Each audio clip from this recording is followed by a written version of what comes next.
기억을 잃어버린 동주는 양복점에서 은남을 만나고 다시 예전의 세계로 돌아가게 됩니다. 염장선은 동주의 기억이 쉬울 것이라 생각하고 고문 기술자들을 동원해 동주에게 가혹한 고문을 가하지만 아무것도 알아내지 못하죠. 이제 허일도는 동주를 대산병원 신경과에서 치료받도록 조치하고 염장선은 혹시라도 모를 가능성에 동주를 엄중 감시하게 되는데요.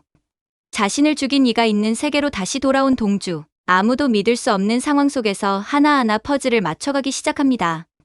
허일도가 부탁한 최면 치료까지 받게 되면서 조금씩 기억이 돌아오기 시작하는데요. 시청자들에게 가려진 것은 성현으로서의 과거이기에 그의 정체에 많은 수수께끼가 풀릴 것으로 보입니다. 사고 이후 줄곧 자신을 성현으로 인지하고 있는 동주에겐 도대체 어떤 과거가 묻혀있는 것일까요? 지금부터 성현의 정체를 낱낱이 밝혀보도록 하겠습니다. 은남의 죽은 아빠 여순호와 허일도는 과거 학생운동 동지였습니다. 학생운동을 하다 잡혀간 허일도는 친구들을 밀고 해버리고 이 일로 친구들과 사이가 틀어질 뻔했으나 여순호의 중재로 가까스로 무마되었는데요. 하지만 친구들에겐 여전히 자기만 살려고 친구를 팔아먹은 배신자로 낙인 찍혀버립니다. 이후 허일도는 자신만을 위한 성공을 향해 인생을 설계하고 야망을 불태우죠. 그 과정에서 자신의 여자친구까지 버리게 되는데요. 하지만 그녀는 이미 허일도의 아이를 임신한 상태, 성공을 위해 자신을 버린 남자와 연을 이어가고 싶지 않았던 그녀는 허일도와 상관없이 아이를 낳아 기르기로 합니다. 바로 그 아이가 동주, 즉 성현이었던 것입니다. 이러한 사정을 다 알고 있던 여순호는 친구이기도 한 그녀가 홀로 아이를 키우는 것을 측은히 여기며 가끔씩 물질적 도움을 제공하죠. 하지만 여순호는 대산그룹의 사위, 가끔씩 따로 여자를 만나고 다니는 것이 언제까지 비밀이기만 할 순 없었을 텐데요.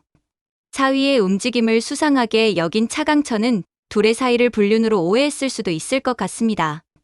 따라서 여순호가 차사고로 죽었을 때 그가 불륜녀와 함께 있다가 그렇게 되었었다고 세상에 알려진 것이죠. 이 자동차 사고가 기획된 것인지 단순 사고였는지는 좀 더 지켜봐야 할 것 같은데요. 그때 살아남은 아이, 성현을 불륜녀와 낳은 자식으로 오해한 차강천은 공비서를 통해 아이를 처리하도록 지시합니다. 하지만 차마 아이를 없앨 수 없었던 공비서는 절대 존재가 발각되지 않을 곳으로 아이를 빼돌리게 되죠. 총에 맞고 살아난 동주가 자신이 자동차 사고를 당한 것으로 오해하는 것 또한 과거의 죽을 고비를 넘겼었던 기억에서 비롯된 것으로 보입니다. 자신이 무슨 일을 저질렀는지 모르는 채 아들을 죽이려고 했던 허일도, 그런 아버지를 바다에서 구해낸 서동주. 둘의 비극적인 운명은 후에 진실을 알게 된 허일도를 스스로 파멸에 이르게 할 것 같습니다. 그가 마지막으로 아들을 위해 힘이 되어주는 일 하나 정도는 하게 되기만을 바라야 할 것 같네요. 서서히 기억을 되찾아가는 동주가 이제 제대로 반격할 수 있을지 다음 이야기가 기대되는 보물섬, 많은 기대 바랍니다. 구독과 좋아요는 영상을 만드는데 큰 힘이 됩니다. 감사합니다.